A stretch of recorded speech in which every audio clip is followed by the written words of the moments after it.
மாண்புமிகு முதலமைச்சர் அவர்கள் எதிர்க்கட்சி தலைவராக இருந்த நேரத்திலும் அதைப்போல தமிழ்நாட்டின் முதலமைச்சராக 2021 பொறுப்பேற்ற பிறகும் இதில் சிறப்பு கவனம் செலுத்தி இதில் அவர் நம்முடைய நாகரிகத்தை வெளிக்கொணர்வதற்கான பல்வேறு முயற்சிகளை மேற்கொண்டார்கள்.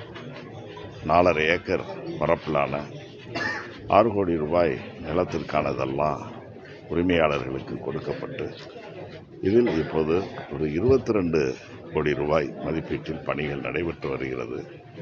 இதனுடைய சிறப்பு நம்முடைய பண்டை நாகரிகத்தை வெளிக்கொணர்வதையும் கடந்து இந்தியாவிலேயே ஒரு திறந்தவெளி காட்சியம் அருங்காட்சியகம் அமையப்பட்டிருக்கிறது. தமிழ்நாட்டில் நம்முடைய இந்த கீழடி அகழ்வாயுதான் இப்பொழுதும் 31ஆம் தேதி வருகை தந்து இந்த கீழடி திறந்தவெளி அருங்காட்சியகத்தை பொதுமக்களுடைய பார்வைக்காக அர்ப்பணிக்க இருக்கிறார்கள்.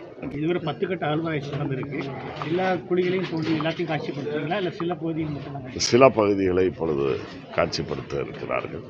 சில இதில் தோன்றின எல்லா இடத்துலையும் நமக்கு தேவையான அரிது பொருள்கள் கிடைக்கல.